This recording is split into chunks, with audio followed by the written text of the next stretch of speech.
नमस्कार. कट्टा कोल्हापुरीवरती मी सरदार जाधव आपल्या सर्वांचं स्वागत करतो. आज आपल्या कट्ट्यावरती विद्योदय मुक्तांगण परिवाराचे दोन असे अवलिया आलेले आहेत ज्याचं काम आपण सोशल मीडियावरती या सध्या लॉकडाऊनमध्ये खूप पाहिलेलं आहे. आम्हीही पाहिलेलं आहे. श्री विनायक माळी आणि सौ सारशा माळी यांचं पहिल्यांदा मी कट्ट्यावरती स्वागत करतो. तर मॅडम स्वागत आहे. आणि त्यांच्याबद्दल इतर प्रश्नोत्तरांच्याकडे जाण्याआधी मी त्यांच्याबद्दल थोडक्यात सांगेन की त्यांचं जे काम आहे ते स्थलांतरित मुलांच्यावरती आहे. त्यांच्या बौद्धिक विकासावरती फार मोठं काम आहे त्यांचं. या संस्थेमार्फत चालतं. साखर शाळा आणि ऊसतोड कामगार यांच्या मुलांसाठी त्यांचं काम फार मोठ्या प्रमाणात आहे. हसत खेळत बुद्धी विकास, अनुभव शिक्षण, चला विज्ञानाशी मैत्री करू असे वेगवेगळे प्रोजेक्ट, वेगवेगळ्या काय म्हणतात ते गोष्टी घेऊन त्याच्यावरती ते मुलांच्या विकासासाठी काम करत आहे. सगळ्यात महत्त्वाची सांगायची गोष्ट म्हणजे त्यांनी या संस्थेअंतर्गत जवळपास 200 मुलांना दत्तक घेऊन त्याच्यावरती ते काम करत आहेत. आणि लॉकडाऊनमध्ये त्यांनी केलेली जी कामं आहेत ती तर फारच वेगळी आहेत. म्हणजे मुलांच्याकडून त्यांना वेगवेगळे प्रयोग करायला लावणं, त्या वस्तू त्यांनी स्वतः बनवून त्यांनी स्वतः विक्री करणं, या गोष्टी आपण पुढे मुलाखतीत घेणारच आहोत. मनुष्य घडण हेच खरं शिक्षण, जे स्वामी विवेकानंदांचं वाक्य आहे, याला मध्यवर्ती ठेवून किंवा याचं ध्येय ठेवून मॅडम आणि सरांचं काम चालू आहे इचलकरंजी आणि त्या भागामध्ये जिथं सगळ्यात जास्त ऊसतोड आणि ते कामगार लोक येत आहेत.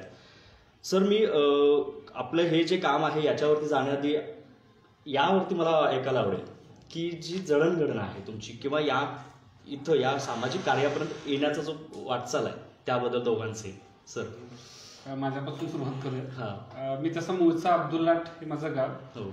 लहानपण तिथंच गेलं. 12वी सायन्स केल्यानंतर पुढं काय असा प्रश्न होता आणि जो सगळ्याच युवकांना पडतो. असं मलाही पडला होता. पण इंजिनिअरिंग करावं असं खूप वाटायचं. इंजिनिअरिंग मेडिकल होता. आणि पण काही आर्थिक परिस्थितीमुळे मी डिप्लोमा इन एज्युकेशन डीएडचं माझं हे केलं. आणि डीएडच्या शेवटच्या वर्षाला आम्ही ती नांगरे पाटलांची कॅसेट ऐकली होती, युपीएससी. आणि आम्हाला वाटलं की आपण आता युपीएससीच करायची. आणि युपीएससी करण्यासाठी मी खरं तर मी पुण्याला गेलो. माझं डीएड झाल्यानंतर एसपीतून मी माझं ग्रॅज्युएशन पूर्ण केलं. आणि त्यानंतर ज्ञानप्रबोधिनी म्हणून संस्था आहे, तिथे मी 4 वर्ष विद्यार्थी कार्यकर्ता म्हणून काम केलं. त्यानंतर ज्ञानप्रबोधिनीत असताना मी एका प्रकल्पाशी जोडला गेलो, ते म्हणजे ज्ञानसेतू या प्रकल्पाशी जोडला गेलो. आणि अरुणाचल प्रदेश या ठिकाणी मी 15 दिवस तिथल्या मुलांसाठी विज्ञानाच्या काही ऍक्टिव्हिटी केल्या. आणि शेवटचा मला आठवते की विवेकानंद हायस्कूल होतं अरुणाचलमध्ये, इटानगरमध्ये. तिथे येताना मी ठरवलं की मला हेच काम करायचं आहे, मुलांसाठीचं काम करायचं आहे. आणि 2000 मी म्हणतो की ती 13 सालची गोष्ट असेल. 13 नंतर मी प्रबोधिनीत येऊन काही कामं तिथं सुरू केली. आणि एक तर विचार मनात होता की गावाकडे जाऊन काम करायचं आहे, आपल्या भागात जाऊन काम करायचं आहे. पण असं डायरेक्ट न जाता आपण एक चांगली पदवी घेऊयात या हेतून मी Tata Institute of Social Sciences हे मुंबईमधलं एक रेप्युटेड इन्स्टिट्यूट आहे, तिथं मी माझ्या एका एज्युकेशनमधलं माझ्या मास्टरीसाठी अप्लाय केला. युपीएससीची तयारी करत असल्यामुळे ते सहज मी क्रॅक केला. आणि तिथं 2 वर्ष मी MA एलिमेंटरी एज्युकेशनचा कोर्स मला 2 वर्षाचा पूर्ण केला. नोकरी करायची नाही, आपण गावात जाऊन काम करायचं असं आधीपासूनच होतं. त्यामुळे जेव्हा मी पास झालो तेव्हा 2016ला मी गावी परत आलो. म्हणजे पीजी जरी करत होता तरी डोक्यात हे नव्हतं की ह्याच्यानंतर मी या पीजीवरती जॉब न करेल, तर ते कामच करणार. त्या हेतून 2016ला येऊन मी आणि माझ्या काही समविचारी मित्रांनी विद्योदय मुक्तांगण परिवार ही सामाजिक संस्था सुरू केली. आणि त्या हेतून आमचा आता प्रवास 4 वर्षाचा सुरू आहे. मॅडम कशा जुळल्या त्या कामाशी? माझं बालपण कराडमध्ये गेलं, माझं माहेर कराड. तसं बघायला गेलं तर सामाजिक कार्य म्हणजे माझ्या कुटुंबाचा तो वारसा म्हटला तरी चालेल. माझे आजोबा असतील, बाबा, चुलते, हे सगळे म्हणजे मला बाळकडू जे म्हणतात ते सामाजिक, ते मला घरातूनच मिळालं सामाजिक कार्याचं. मग लहान असतानाच आम्हाला असं ते प्रत्येक गोष्टी म्हणजे माझी आई आणि काकू, मी 2री-3रीत असताना त्या झोपडपट्टीतल्या मुलांना शिकवायला जायच्या. मग त्यांच्याबरोबर माझे बाबा आणि काका मला आणि माझ्या चुलत भावाला पाठवायचे की ती मुलं कशी, त्यांचं लाईफस्टाईल आणि तुमचं लाईफस्टाईल. मग हे त्यावेळेसपासून आमच्यावरती बिंबवलं गेलं की काहीतरी तफावत आहे, मग त्या लोकांच्यासाठी काहीतरी करायला पाहिजे आपण. चांगलं आयुष्य तर सगळे जगतात. मग त्याच्यानंतर माझं कॉलेज झालं, BSc झालं. मग काही दिवस मी पुण्यात राहून बँकिंगच्या परीक्षेचा अभ्यास केला. त्यात माझं काही मार्कांच्यासाठी गेलं. माझं स्वतःचं असं व्हॅल्यू होतं की बाबा पहिल्या अटेम्प्ट मध्येच आपण कुठलीही स्पर्धा परीक्षा क्रॅक करायची. मग त्याच्यानंतर तो अटेम्प्ट म्हटलं ठीक आहे, नाही झालं तर नाही झालं. मग MSW करायचं होतं, ते मी टिळक महाराष्ट्र विद्यापीठातून केलं. आणि त्याच वेळेला मी त्याच्या आधी शिवाजी विद्यापीठात होते, त्यावेळेला माझं डिप्लोमा चालू होता रुरल डेव्हलपमेंटचा, त्याला फील्ड वर्क असतं. मग ते कोल्हापुरात आणि माझं गाव तसं कबनूरमध्ये माझे काका वगैरे असतात तिथं. मग तिथून मला जवळ पाहिजे होती संस्था की जी प्रॉपर फील्डवर काम करते. आता आपण बघतो की संस्था आहेत रजिस्टर्ड आहेत पण काम नसतं प्रॉपर त्यांचं, फक्त फंडिंग घेतात आणि गप्प बसतात, डॉक्युमेंट्स वरती काम असतात. मला असं पाहिजे होतं की फील्डवर प्रॉपर काम करणारी. मग एक कॉमन फ्रेंड आहे आमची, तिनं सांगितलं की असं असं काम करतात, मुलांच्यासाठी काम आहे आणि ग्रामीण भागातच आहे. मग रुकडीला मला येणं जाणं होतं. मग त्यावेळेला माझी आणि विनायकची ओळख झाली. मग मी माझं फील्ड प्रवास सोशल मीडियावरती सगळेजण बघतातच आमचा सगळा प्रवास. आणि मी ठरवलं की आपल्या घरातले करतातच ते सामाजिक काम, मग ते जटा निर्मूलनाचं असेल किंवा काही असेल. मग ठरवलं की एक तरी महिलांच्यासाठी काम करायचं किंवा मुलांच्यासाठी काम करायचं. मग सध्या तरी मुलांच्यासाठी काम चालूच आहे. मग गेल्या वर्षी आम्ही म्हणजे असा एक प्रयोग केला की दिवसभर मुलांना शिकवायचं साखर शाळेच्या आणि संध्याकाळी त्यांच्या आई माता पालकांना शिकवायचं. कारण कुठं गावाला जायचं असेल किंवा काही साधं दवाखान्यात गेलं किंवा काय असेल ते वाचायला येत नाही त्यांना, म्हणून आम्ही एक छोटासा प्रयोग केला की त्या महिलांना पण आपण शिकवायचं. आणि आता ह्या वर्षी असं होतं की इचलकरंजीत गोसावी वस्ती खूप मोठी आहे, मग तिथल्या महिलांच्यासाठी पण काम करायचं असं डोक्यात होतं. परंतु एक कोरोनाचा जो परिणाम आपण बघितला, लॉकडाऊनमुळे तो आमचा जो काही प्रकल्प म्हणा किंवा आमच्या डोक्यात जी आयडिया होती ती थोडीशी पोस्टपोन झाली. मग आता आम्ही तर यावर्षी राबवायचं असं डोक्यात आहे. खूप मोठं काम आहे हे पण त्याच्यासोबतच. मला सगळ्यात महत्त्वाचं आता ऐकताना असं डोक्यात आलं की एवढं चांगलं एज्युकेशन घेतलेलं आहे, एवढ्या मोठ्या मोठ्या डिग्री घेतल्या तर घरच्यांच्या सगळ्यात महत्त्वाच्या अशा एवढ्या अपेक्षा असतात की ठीक आहे म्हणजे सामाजिक काम आपल्या पोरांनी केलं तरी काय वाटत नसेल, परंतु आता चांगल्यात चांगला जॉब पकडावा हे तुमच्यावरती तेवढं प्रेशर असेल. आणि त्याचवेळी तुमची जी काहीतरी अशी स्वप्न ऑफकोर्स आजोबाचे झगमगतं जग बघून वाटलं असेल, परंतु ते सगळं बाजूला सारून तुम्ही याबरोबर सामाजिक गोष्टीतच एवढं लक्ष घातलंय की ठीक आहे याच्यातून एवढं मोठं इन्कम मिळतो किंवा फार मोठं सेटलमेंट असते असंही नसताना तुम्ही त्याच्यामध्ये उडी घेतली, ही फार मोठी आवती आहे एक प्रकारची. म्हणजे हे ऐकताना मला जाणीव झाली काहीच नाहीये म्हणून त्याच्यात येणं गोष्ट वेगळी, परंतु तुमच्या समोर खूप सारे ऑप्शन्स होते की तुम्ही हे चूज करू शकला असतं, परंतु तिकडं तुम्ही गेला नाही. ऑफकोर्स ही फार मोठी गोष्ट आहे आणि म्हणूनच आम्हाला या दोघांनाच कट्ट्यावरती घेऊन यायचं होतं, कारण हा प्रवास सहसा इतका उलगडला जात नाही कुठे, परंतु त्याचं काम तर दिसून येते आपल्याला. आता आपण मूळ मुद्द्याकडे येतो की सर विद्योदय मुक्तांगणचं काम सध्या चालू आहे, स्थलांतरित मुलांसाठी तर आहेच, त्याचबरोबर आता मॅडम सांगितलं तसं त्यांच्या पालकांसाठी वगैरे पण चाललेलं आहे. याबद्दल थोडक्यात म्हणजे त्याची सुरुवात कशी झाली आणि आता सध्या कसं काम चालू आहे? तर आपल्याला सगळ्यांना राज्यघटनेनं शिक्षणाचा मूलभूत अधिकार दिलाय आणि तो प्रत्येक मुलाला मिळाला पाहिजे. खूप असा आपल्या समाजात भाग घटक आहे त्याचा हा मूलभूत हक्क सुद्धा मिळत नाही. आपल्याला दरवर्षी मी ज्या भागात राहतो म्हणजे शिरोळ तालुका हा तसं बघायला गेला तर एक संपन्न तालुका आपल्या जिल्ह्यातला आहे. त्या तालुक्यात शेतीनं एकदम नद्या आहेत, त्यामुळे ऊसाचा पट्टा चांगला.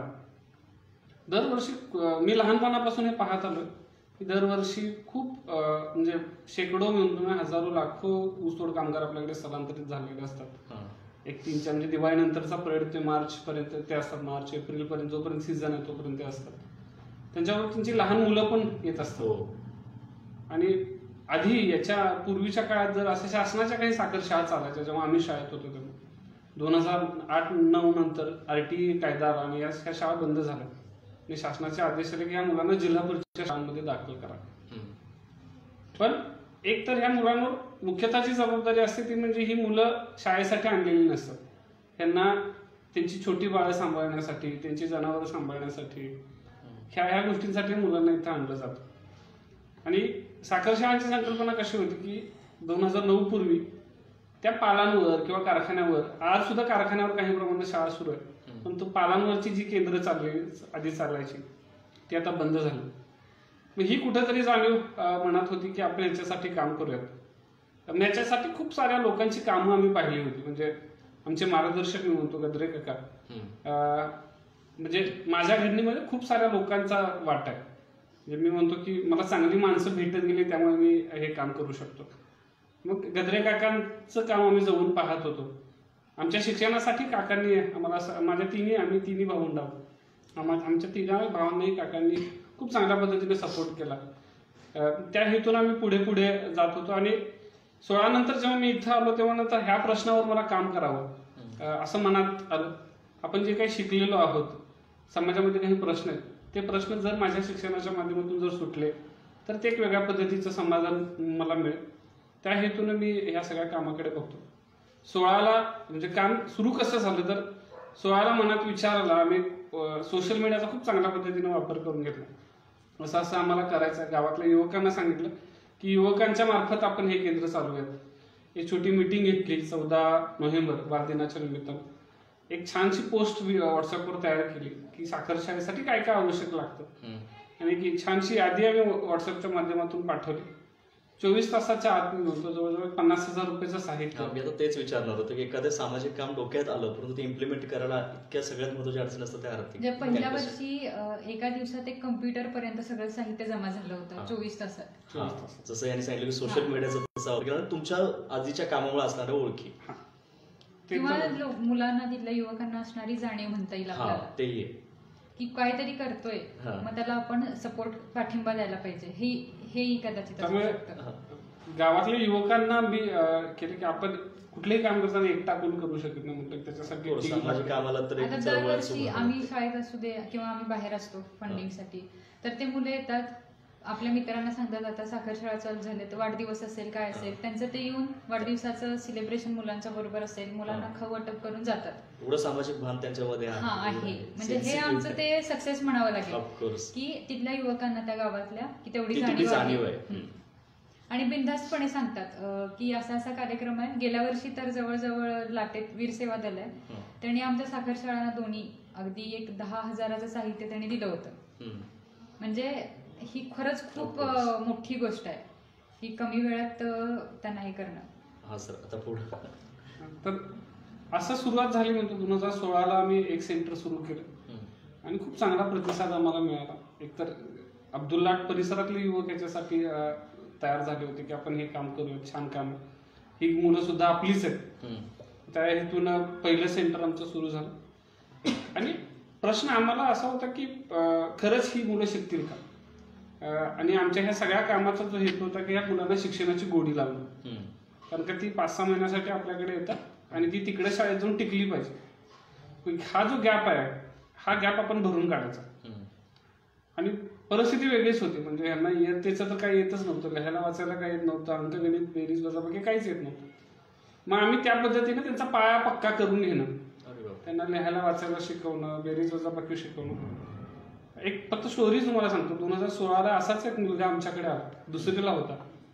त्यांची आई म्हणत होती की हा शिकत नाहीये, वर्गात जात नाहीये तिकडे, म्हणून त्याला माझ्याबरोबर घेऊन आलो होतो. दिवसभर मातीत खेळणं असंच त्याचं चालायचं. छोटाच होता तो. पण त्यानंतर 2017ला ती परत आली आणि म्हणायला लागली दादा तुम्ही काय जादू केली सांगा म्हणे. म्हटलं काय हो काय झालं. असंच आम्ही सर्वेला गेलो होतो. म्हणाले की अहो माझं पोरगा आता शाळेत जाते. दुसरं म्हणाले भाषणात भाग घेते, परीक्षेत नंबर काढायला लागला, पहिला नंबर सोडत नाही कुठल्याच स्पर्धेत. तुम्ही किती भारी वाटलं असेल ते. तुम्ही 4 महिन्यात काय जादू केली सांगा. म्हटलं की आमची जी पद्धत आहे शिकवण्याची ती म्हटलं आम्ही हसत खेळत आनंदात कृतीयुक्त ह्याच्यामध्ये त्या मुलांमध्ये आम्ही गोडी लावण्यामध्ये यशस्वी झालो. आणि अशा खूप साऱ्या केसेस आहेत ज्याच्यामुळे मुलांना आमच्या ज्या शिक्षण आमची जी पद्धत आहे त्याला गोडी लागली. आणि एकदा गोडी लागली की मुलगा तो शिकतो. त्या हेतून अशा मागच्या वर्षीच म्हणजे अशी खूप सारी उदाहरणं तुम्हाला देता येतील. आमची कृष्णा 8 भाऊ आणि म्हणजे 8 बहिणी, 9वा मुलगा झाला. आणि ही काहीतरी 7वी-8वी होती आणि ती ह्या सगळ्या मुलींचा सांभाळ करत तिला घेऊन आलो होती. तिची स्टोरी म्हणजे तिला कधीच काय लिहिता वाचता आलं नाही, ती कधीच शाळेत गेली. आमच्याकडे आल्यानंतर ती स्वतःचं नाव लिहू शकली, 1 ते 10 अंक आणि बेरीज वजाबाकी करू शकली. ती म्हणतो की अशा पद्धतीने त्या मुलांना बेसिक आम्ही त्यांचा पायापक्का करायचा काम आम्ही त्या पद्धतीने करतोय. नाही काम 16ला म्हणतो मी 1 सेंटर, 17ला त्याचे 2 झाले, 18ला 3, 19ला मी 5 सेंटर्स चालवले साखर शाळांचे. अशा पद्धतीने ते सेंटर वाढत आहेत. आणि आनंद हाच आहे की त्या गावातले युवक मला ह्या कामामध्ये जोडून घेता येतात. त्या हेतून कामाची वाटचाल आमची सुरू आहे.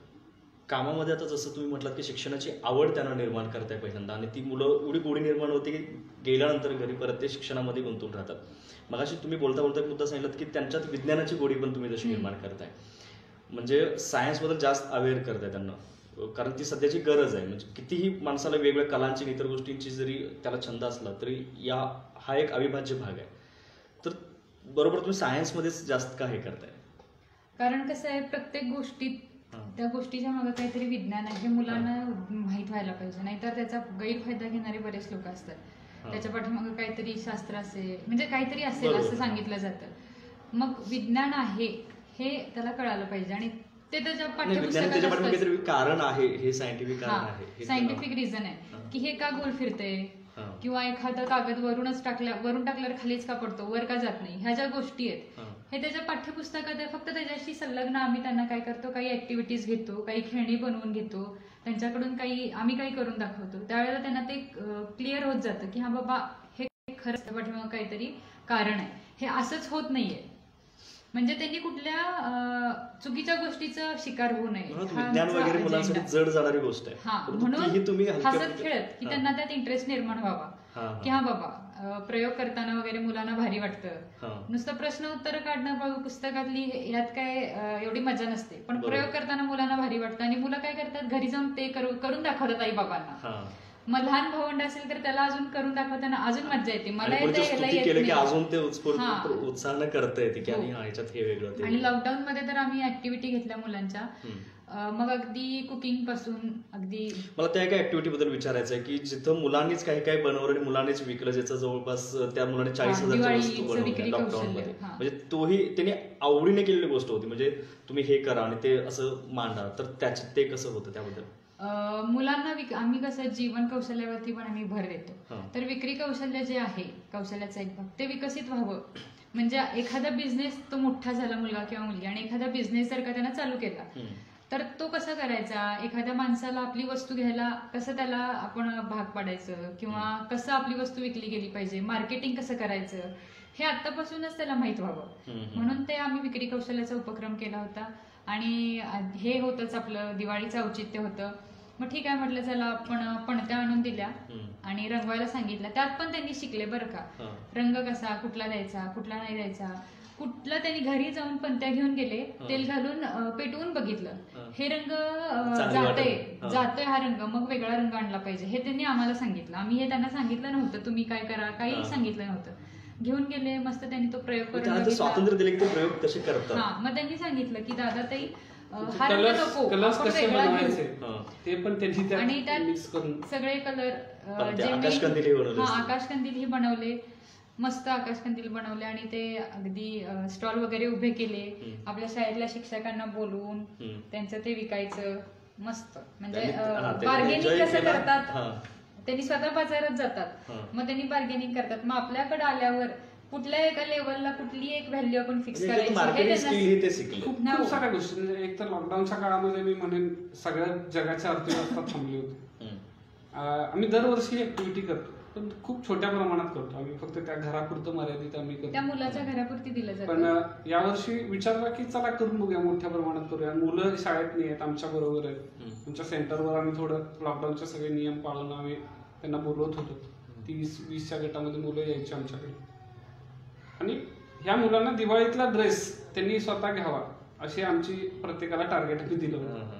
मग त्या पद्धतीनं मुलांनी जिद्दीनं, कारण ही आमची जी मुलं आहेत ती सगळी थोडी आर्थिकदृष्ट्या निम्न स्तरातली सगळी कष्टकऱ्यांची मुलं, त्यांना असं चॅलेंज आम्ही दिलं, आणि त्या चॅलेंजमध्ये मुलांनी नक्कीच ते स्वीकारलं. आता आम्ही या वेळेचा ड्रेस आम्ही स्वतःच्या पैशाने घेऊ, आई बाबांवर आम्ही तो खर्च टाकणार नाही. त्या हेतून आम्ही मुलांना सांगितलं. यात खूप साऱ्या गोष्टी होत्या, म्हणजे इन्कम केळवणं आणि पैसे मिळवणं हे सगळं बाय प्रोडक्ट म्हणेल, परंतु कौशल्य जी होती ह्या सगळ्या प्रोसेसमध्ये, म्हणजे जसं सारशा म्हणाले की खूप सारी कौशल्य मुलांमध्ये, आणि सगळ्यांना ते आवडीने शिकले, त्याच्यात ते गोडी निर्माण झाली त्यांना, म्हणजे असं मारून त्यांना ते नाही आता हे तू करायचं आहे,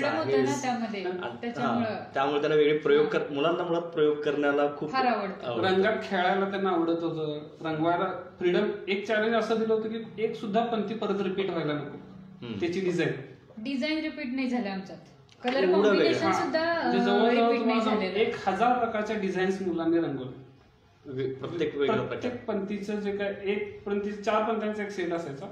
4 पंथ्यांनाच तो ती डिझाईन एक सेट रिपीट नाही आणि एक त्याच्यात क्रिएटिव्हिटीलाही त्यांच्या क्रिएटिव्हिटीला खूप स्पेस मिळाला. मग ते पेपरातलं बघून असेल, आपला युट्यूबचा वापर करून असेल, ते सगळं बघून त्यांनी. आता हे सगळे ज्या ऍक्टिव्हिटीज चालतात, इतकं सगळं मोठं चालतंय ना सर, की आता त्याच्याकडे टीम तेवढी मोठी असायला पाहिजे. त्यासाठी तुम्ही ते गठन कसं केलं, किंवा जसं मगाशी म्हटलात की सुरुवात करण्यासाठी ऑफकोर्स काही जवळच्या लोकांची मदत तर होतीच, परंतु इतर आता इतक्या मोठ्या प्रमाणात तुमचा पसारा वाढलेला आहे, तर त्याचं मॅनेजमेंट किंवा त्याचं फंडिंग, इतर गोष्टी, त्याच्यात काही अडचणी? एकतर खूप वेळेला कसं होतं की इंटरेस्ट असेल ना तर लोक मानधनाकडे बघत नाही. म्हणजे आता माझ्याकडे एक 5 शिक्षण मित्र आहेत, त्यांना आम्ही खूप अल्पसा मानधन देतो, म्हणजे 4,000-5,000 पर्यंत मानधन आम्ही त्यांना देतो. परंतु तुम्हाला काम जर आवडतंय आणि आमच्या प्रोसेसमध्ये काय होतं की दोन्हीकडनं शिकण्याची प्रोसेस आहे. एखादा शिक्षण मित्र आला तर त्याच्यातली लिडरशिप क्वालिटी कशा डेव्हलप झाला पाहिजे या दृष्टीनं खूप इनपुट्स आम्ही आमच्या सॅटर्डे ट्रेनिंगमध्ये देत असतो. आमच्या इन्क्युबेशनमध्ये 10 दिवसाचं ट्रेनिंग असतं आणि तो 2-3 वर्षात आमची म्हणणं आहे की ते 2 वर्ष 3 वर्ष आमच्याकडे राहावा आणि तो स्वतः तो बाहेर पडावा आणि स्वतःचं त्यानं काहीतरी सुरू करावं. एखादी गोष्ट आली तर तो चिटकून राहता का आम्हाला आमच्या संस्थेत. नवीन युवक यावेत या हेतून आम्ही म्हणतो की आता 2016-17ला जे आमचे युवक याच्यामध्ये जोडले होते त्या चांगल्या ठिकाणी काम करतात. म्हणजे चेतन कांबळे म्हणून एक असाच युवक अब्दुल्लाट मधला आमच्या या प्रकल्पात आला. एक सेंटर त्यानं चालवलं. त्यानं टाटा इन्स्टिट्यूट मधूनच, त्याला टाटा इन्स्टिट्यूट काय माहीत सुद्धा नव्हतं, तो टाटा इन्स्टिट्यूट मध्ये त्याने मास्टरी केली.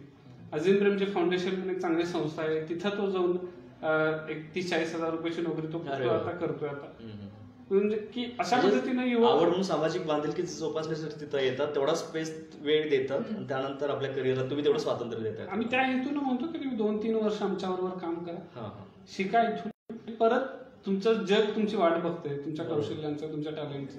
बरोबर. म्हणजे तेवढंच साचा होऊन राहत नाही. तुमचं काय होतं की प्रवाह आहे, ती पुढे जातात, तेही त्याच विचारानं जातात, तर दुसरी येतात. म्हणजे हा एक असं कंटिन्यू चालू असतं. ऑफकोर्स. अशा आता ह्या इतक्या गोष्टी करता तुम्ही, इतक्या लोकांच्यात फिरतायत जी अशी फारच म्हणजे गरिबीत असतात म्हणून तर एवढ्या लांबपर्यंत आणि अशी कामं करण्यासाठी एकदम हार्डवर्क करण्यासाठी येतात. आता कोल्हापूर, आता आमच्या भागाकडे आम्ही बघतो की अशी लोक येत असतात. तर अशी काही गोष्टी बघितल्या असतील तुम्ही की ज्या तुमच्या असं मनात हे करून राहिले, घर करून राहिले की बापरे अशी पण परिस्थिती ती कामं करतायत, म्हणजे फारच वाईट अवस्थेत आहेत आणि तब्येत बिघडली तरी कामं करतायत, अशी काही गोष्टी तुम्ही तिथं बघितल्या असतील, तर त्यांच्यावरती काम करण्यासाठी ते कसं करतात, काय करतात त्याच्यासाठी? एकतर म्हणजे ऊसतोड कामगारांचे प्रश्न प्रचंड भयानक. मुलांच्या शिक्षणाचे तर आहेतच, मुलांचे म्हणा ते कामगारांचे म्हणा. ऊसतोड कामगारांचं कुटुंब जर विचारात घ्यायला गेलं ना तर नवरा जो असतो आणि बायको असते, या दोघांमध्ये एक कोयता असं म्हणतात त्या जोडीला, आणि त्याचं किती बाबा लाख रुपये, 1.5 लाख रुपये असं काहीतरी त्या कारखान्यानुसार त्या सीझनला तेवढंच दिलेलं मिळालं असतं. आणि ते उचल अशी ती फेडायला आलेली असते. म्हणजे असं नसतं की ते पैसा मिळाला आणि त्याने ती उचल असते, म्हणजे आधी घेतलेली असते, ती फेडायला लागलेली असते. त्याच्यामध्ये प्रचंड अंधश्रद्धा प्रचंड असतात त्यांच्या. दुसरी गोष्ट, ह्याचे जे नवरे जे असतात ना, हे सगळे दारुडे असतात. खूप तुम्ही संध्याकाळी 7 नंतर गेला ना ह्याच्यावरती पालांवरती, तर ते 99% जे आहेत ते सगळे दारू पिऊन बसलेले असतात आणि ते अगदी फक्त चुलीच्या उजेडात तिथं स्वयंपाक चाललेला असतो. त्यांना काही घेणं देणं नसतात. मी शाळा चालवली ना माता पालकांची, ते जेवण करायचं, त्यांना जेवायला घालायचं आणि मगच त्या बहिणी शाळेत जायचं.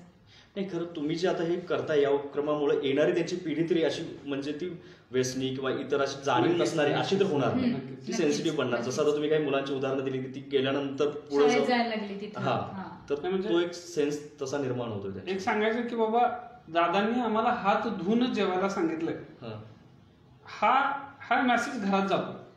मग ते सुरुवात होते घरात हात धुवायला. छोट्या तुम्ही मगाशी म्हटलात की विज्ञानवादी तुम्ही गोष्टी काय शिकवतात, तर ती घरात जाऊन तसंही काहीतरी बोलत असते की नाही बाप्पा हे असं आहे, नाही आई असं आहे, तशा काही गोष्टी तुमच्यावर उदाहरण. आता त्या आमच्या शाळेत शिक्षिका ज्या आहेत साखर शाळेच्या, तर ते आंघोळ वगैरे करून येत नाहीत मुलं. आमच्या शिक्षिका त्याच्या पालावरती जातात, तिथं आंघोळ घालायची, शाळेत घेऊन यायचं, मग त्याला सगळं आवरायचं व्यवस्थित. मग 26 जानेवारीला आमचं 26 जानेवारीच्या आधी 1-2 दिवस मुलांचं कटिंग असतं. मग आम्ही पालकांना सांगायला जातो की आम्ही असं त्यांचे केस कटिंग करून आणणार आहे, तुम्हाला काय प्रॉब्लेम आहे का?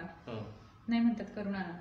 केस पण भयानक वाढलेले असतात, त्याच्याशी पण त्यांना काही घेणं देणं नसतं. नखं पण आमच्या शिक्षिकाच काढतात. म्हणजे स्वच्छतेचं जे आपण म्हणतो ते सुरुवातीला द्यायचं शाळेत आल्या आल्या, आणि मग तिथून पुढे आपल्या बाकीचा मग काय आमचा अभ्यासक्रम असेल, म्हणजे बेसिक गोष्टी त्यांच्या व्यवस्थित करून घेणं, क्लिअर करून खूप म्हणजे किती वेगळं काम करावं लागतं तुम्हाला. आणि मला असं पण जाणीव झाली मगाशी जे तुम्ही सांगितलं ना, मुलांनी पणत्याने हे आकाशकंदील बनवलं, तर ते असं बनवत असताना किंवा ते जे एन्जॉय करतात या गोष्टींमधनं तुम्हालाही खूप भारी वाटत असणार, कारण तो एक काय म्हणतात एक वेगळं रिलेशन बनलेलं असते तिथं. मला आता पुढच्या दुसऱ्या प्रश्नाकडे जायचं की मगाशी तुम्ही हसत खेळत बुद्धी विकास, अनुभव शिक्षण तर आता बघितलंच आपण, तुम्ही जसं मार्केटिंगचं इतर केलं, विज्ञानाशी मैत्री करू, हे जे ठराविक टॅगलाईनच्या अंतर्गत तुम्ही काही प्रोजेक्ट केले, तर याच्याबद्दल थोडक्यात म्हणजे आता झालेलंच आपलं थोडंफार कव्हर करतो अजून. मुख्यतः विद्योदयाचे जे काम ते 3 प्रकल्पांमध्ये आपण डिवाइड करू शकतो. पहिले जे आहे ते जिल्हाभरच्या शाळांबरोबर आमचं काम चालतं. त्यामुळे मुख्यतः ज्ञानदीप प्रकल्पाअंतर्गत आपण जसं तुम्ही सुरुवातीला सांगितलं की 200 मुलं आपण दत्तक घेतलेले आहेत. प्रत्येक गावामधली 40-40 मुलं जी गरीब आणि बुद्धिमान आहेत अशा मुलांबरोबर आपलं काम चालतं. त्या मुलांना पुढची 10 वर्ष आम्ही सपोर्ट करणार आहोत, जेणेकरून ती जोपर्यंत त्यांच्या करिअरमध्ये यशस्वी होत नाही तोपर्यंत ती आमच्याकडे असतील. फक्त 7वी-8वीला नाही तर पुढे जसं जातील तसं त्या पद्धतीने त्याला शैक्षणिक मदत, इतर गायडन्स, काही त्याच्या फीज, अशा पद्धतीची योजना आम्ही पुढे केलेली आहे. दुसरं मी म्हणतो हे वंचितांचं शिक्षण, ज्याच्यामध्ये ऊसतोड कामगारांची मुलं, काही झोपडपट्ट्या भागांमधले पाड्यांवरती मुलं जे आहेत अशांसाठीचं काम आमचं चालतं. आणि तिसरं मी म्हणतो की आम्ही काही वर्कशॉप्स करत असतो, मुख्यतः हस्ताक्षर सुधार कार्यशाळा आम्ही घेत असतो मुलांच्या. याशिवाय हसत खेळत विज्ञानाचे वर्कशॉप्स, म्हणजे बाबा 3 दिवसाचे 2 दिवसाचे, ह्या सगळ्या कामासाठी पण फंडिंग लागतं. मग ते सेल्फ सस्टेन व्हावं या हेतून आम्ही काही लीड स्कूल्स ज्या आहेत, त्या चांगल्या शाळा आहेत, तिथं जातो की बाबा असं आम्ही तुमच्या शाळांमध्ये हे ऍक्टिव्हिटी घेऊ शकतो. काही मुलांकडनं तुम्ही 10 रुपये 20 रुपये या पद्धतीने त्या प्रत्येक मुलाकडनं आपण फीज घेतो. त्या हेतून हे काम चालतं. काही शिक्षकांच्या आमची अजून एक आहे की हे सगळं करत असताना शिक्षण व्यवस्थेमध्ये बदल झाला पाहिजे. मग आम्ही ज्या शाळांबरोबर काम करतो तिथल्या शिक्षकांबरोबर आमचा शिक्षा संवाद म्हणून एक प्रोजेक्ट असतो. म्हणजे शिक्षक स्वतः आमच्या ह्या ज्या ऍक्टिव्हिटी चालू असतात त्याच्यामध्ये सहभागी झालेले असतात, जेणेकरून आम्ही जरी त्या शाळेतून बाहेर पडलो तरी त्या ऍक्टिव्हिटी चालत राहाव्या त्या शाळेमध्ये. या हेतून शिक्षा संवाद एक आमचा प्रकल्प आहे. असे काही शिक्षकांची आम्ही ज्या शाळांमध्ये काम करतो त्या शाळांबरोबर काही बाहेरच्या शाळांच्या डिमांड देतात आमच्यासाठी, त्या शाळांमध्ये आपण पेड वर्कशॉप त्या शिक्षकांचे घेत असतो. या पद्धतीने हे 3 मुख्य डोमेन आमच्या कामाचे आहेत. आता याच्यामध्ये विज्ञानाशी जोडून जर बघायला गेलं तर आता लॉकडाऊनमध्ये आम्ही लिटिल कलाम सायन्स स्कूल नावाचा एक कन्सेप्ट आम्ही सुरू केली, ज्याच्यामध्ये मुलं बाहेरची मुलं जी आहेत, पुण्या मुंबईची जी मुलं आहेत, बाहेर नागपूर साईडची, आता जवळजवळ आमच्यामध्ये जपानमधून पण मुलं आमच्या सेशनला जॉईन झाली होती. अमेरिकेत ऑनलाईन, म्हणजे भारतीय पण तिकडे पॅरेंट्स त्याचे, त्या हेतून मुलं जॉईन झाली होती. खूप साऱ्या वेगवेगळ्या स्तरावरची मुलं ज्यांना ऍक्सेस आहे अशांना आम्ही आमच्या एक्सपर्टीज डिलिव्हर करतो. त्या पद्धतीनं ही योजना लिटिल कलाम सायन्स स्कूलच्या माध्यमातून सध्या सुरू आहे. सेवांकुरूचा प्रकल्प हा फक्त साखर शाळांसाठी आपण मर्यादित ठेवतो. ज्ञानदीप प्रकल्प हा पूर्ण जिल्हाभरच्या शाळांबरोबरच्या मुलांसाठी आपण करतो. तर शिक्षण हा कोअर आहे आमच्या सगळ्या या कामाचा, आणि मग हे बाकी सगळे त्याचे सबविभाग असं म्हणता येईल. म्हणजे या एकंदरीत असा हा पसारा आहे. मला मगाशी एक प्रश्न पडला होता की तुम्ही जसं म्हटलात ना की तिकडनं ती मुलांना घेऊन येतात त्यांचे पालक वगैरे, तर त्यांच्याकडे वेगवेगळे कामांसाठी घेऊन येतात, त्यांची गुरं असतील किंवा ती दुसरी लहान मुलं आहेत त्यांना सांभाळण्यासाठी, इतर गोष्टीसाठी. तर मग तुम्ही जेव्हा शिकवायला सुरू करताय त्यावेळी मग त्यांचा प्रतिसाद कसा असतो? ते येतात सगळे म्हणजे आता गेल्या वर्षीचं उदाहरण सांगतो. 3 भाऊ बहीण होते एकाच घरातले, आणि त्यांची शेळीची पिल्लं होती. मग त्याला मुलाला शिकायचं होतं, तर आम्हाला एकच प्रश्न विचारला आम्ही सर्वेला गेल्यात की माझी शेळीची कोकरू तुमच्या शाळेत आलं तर चालतंय का? हा म्हटलं ठीक आहे, पण ते आतच बसायला पाहिजे का विचारलं तर कुत्री घेऊन जातात. ठीक आहे, मग ते आत शाळेच्या पाठीमागं बसणार आणि मुलं पुढे बसणार. मग त्यांना ते एक प्रकारचं डील म्हणता येईल. 4 वाजले किंवा 2 वाजले की ते जातात, त्यांच्या जनावरांना पाणी द्यायचं असेल किंवा लहान मुलं असतील मग ते झोपलं असेल तर त्याला घरात कोणी त्या असतं की रोटेशन प्रमाणे की एका बाईनं किंवा एका थांबायचं त्या पूर्ण पालावर, मग ते तसं त्या बाळाला ठेवून यायचं, असं चालू असतं. ते फेऱ्या चालू असतात त्यांच्या दिवसभरातून. जेवायची सुट्टी झाली की जायचं, आपली जनावर आहेत का बघून यायचं, कोणी पळवून नेलंय का बघायचं, आपलं करत करत शिकायचं. हा, तो एक आहे. तर एक म्हणजे त्यांना ते तेवढं आपण द्यावं लागतं फ्रीडम, की त्यांचं ते पूर्णच, कारण पूर्ण खोपीचं रक्षण असेल, जनावरांचं असेल, लहान मुलांचं असेल, हे सगळं त्या मुलावरच जबाबदारी असते. आणि घरातली कामं तशीच सोडून जातात त्यांच्या आया, कारण सकाळी लवकर जायचं असतं. ती कामं आवरून हे सगळं करून मग मुली तरी शाळेत येतात. म्हणजे कधी कधी आम्ही बोलवायला गेलेलो असतं तेव्हा त्या पाणी आणून दुसऱ्याच्यातून धुणं भांडी हे काम चाललेलं असतं त्यांचं. मग ते पण तेवढ्यासाठी ते पण थांबावं लागतं. हा बाबा आम्ही येणार आहोत, थांबा, तुम्ही शिकवू नका, हे सांगतात आम्हाला. एकतर म्हणजे साक्षी जसं म्हणाली की तसंच सुरुवातीला नाही ती, म्हणजे त्यांना शिक्षण ही प्रायोरिटी त्यांना काहीतरी मला वाटतं एक महिनाभर तुमचा असाच जात असेल की त्यांना ओढून आणि नंतर ज्यावेळी आवड निर्माण होते. म्हणजे तेच मी तुम्हाला सांगतोय की सुरुवातीचे 15-20 दिवस, महिनाभर खूप त्रास होतो. म्हणजे आमच्या शिक्षिकेला परत परत जावं लागतं, पॅरेंट्सना सांगावं लागतं. मग आला की बाबा कुठं जर खोपीतला पण बस, असं खूप. पण मी म्हणतो की 15 दिवस, महिन्याभराच्या काळानंतर बरोबर हे सिच्युएशन मी म्हणतो की आमच्या पद्धतीमध्ये बदलतो. आम्ही यायच्या आधीच ते दारातून बसलेले असतात शाळेच्या, आणि तुम्हाला शिक्षिकेचं घर तुम्हाला ते स्किल आलंच असणार आहे की तुम्हाला माहितच असणार एक महिनाभर शिक्षिकेचं घर शोधून किल्ली मागायला जायचं, चला आमची शाळा, आणि सुट्टी दिवशी तर शिक्षिकांच्या घरी जायचं, टीव्ही बघत बसायचं, असं चालू असतं. एका नंतर महिन्याने हा बॉन्डिंगच होत असणार. म्हणजे तो बॉन्डिंगचा जो फेज आहे ना, तो थोडासा म्हणतो की, पण त्या पद्धतीने मुलांना म्हणजे आमच्यामध्ये म्हणजे सर आणि मॅडम नसतं, आमचं दादा रिलेशन असतं. पोरे एकदम अटॅच झालेले असतात आणि जाताना तर अक्षरशः ते रडत असतात.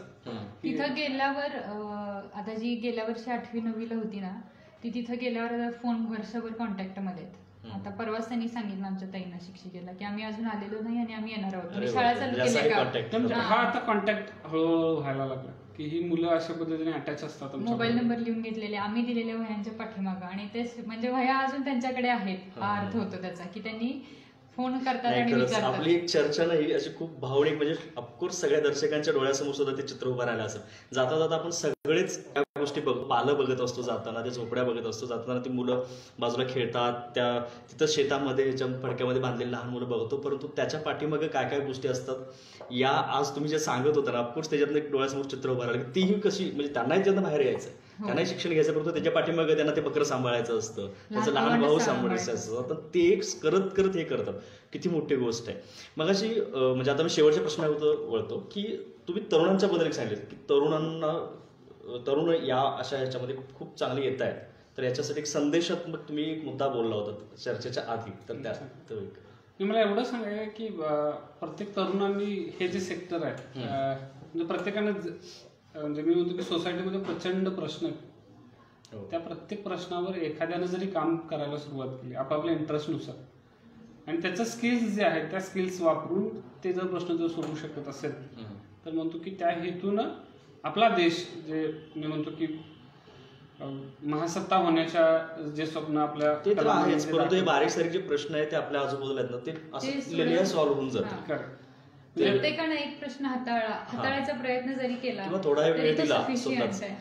आणि म्हणतो की ह्याच्याकडे बघत असताना आपण, मी थोडंसं म्हणतो की सोशल वर्क म्हणून न बघताय, it is a social entrepreneurship, जबाबदारी एक आपली सामाजिक जबाबदारी म्हणून. तर त्या हेतून आम्ही म्हणतो की प्रश्नोत्तर सुटतीलच, आणि जग बदलायचं म्हणजे काय, की तुमच्या आजूबाजूचं परिसर बदल, आणि तो हळूहळू 1, 2, 3 असं करत करत जग नक्कीच बदलून जाईल. ऑफकोर्स. आणि म्हणतो की म्हणजे शेवट मी ह्याच वाक्यानं, कारण की माणसाने माणसाशी माणसासम वागणे, हे जे वाक्य आहे, किंवा प्रत्येक माणसाला माणुसकीनं जर आपण वागलं, त्याचे जे काही ह्युमन राईट्स आहेत ते ह्युमन राईट्स आपण त्याला देऊ शकतो. त्या हेतून आपल्या सगळ्यांमध्ये आनंद दिला तर तो आनंद वाढला जाईल. त्या हेतून आपल्याला सगळ्यांना एक वेगळ्या पद्धतीचं मानसिक समाधान मिळेल. दुसऱ्याच्या आनंदामध्ये जर आपण आनंद शोधलो तर मला वाटतं की तो खूप मोठा आनंद आपल्याला घेता येईल, आणि जीवनाचा जो म्हणजे जीवन जगण्यामध्ये जो अर्थपूर्णता येईल ती पूर्ण होईल. मला तरी वाटतं प्रत्येकाच्या त्या सहवेदना, प्रत्येकाच्या त्या जाणीवा असतात, प्रत्येकाच्या मनामध्ये असतात. बघणारे सगळ्यांच्या ते आहे, फक्त काही जण वेळ देऊ शकत नाहीत, जाणून बुजून देत नाहीत, कारण त्यांना वाटतं की ठीक आहे मला माझ्या करिअरवरती लक्ष द्यायचं आहे, परंतु इतकाही वेळ त्याच्यात जात नसतो त्या गोष्टी सामाजिक. आता विनायक सारखे किंवा सारशा मॅडम सारखे कोणतरी काम करतायत, मला वेळ देता येत नसेल तर मी यांना थोडंफार काहीतरी सहाय्य करू शकतो, किंवा इतर काही गोष्टी ज्या मला शक्य आहेत किंवा मी इतरांना पण तरी सांगू शकतो की हा आपला वेळ आहे तर तिकडचं तू इकडे जाऊ शकतोस. अशा खूप साऱ्या गोष्टी आपल्याला करता येऊ शकतात. खूप छान सर, विनायक सर आणि सरशा मॅडम, की तुमचं पुन्हा एकदा धन्यवाद यासाठी की कट्ट्यावरती आलात यासाठी नाही. ऑफकोर्स हे फार मोठं काम आहे आणि तुम्ही इतकी चांगली जबाबदारी त्याची उचललेली आहे आणि ते फार प्रामाणिकपणे काम करताय. आम्ही फार जवळून बघितलं हे आणि खरंच याच्यासाठी खूप खूप शुभेच्छा तुम्हाला की हे फार चांगलं काम व्हावं पुढं. आणि ऑफकोर्स त्यासाठी खूप मोठी टीम आणि खूप लोक तुमच्या सहाय्याला यावीत याची सदिच्छा. मी पुन्हा एकदा तुमचे कट्टा कोल्हापूरकडून आभार मानतो. धन्यवाद. आणि मी सरदार जाधव आपल्या सर्वांचा निरोप घेतो. धन्यवाद. थँक्यू.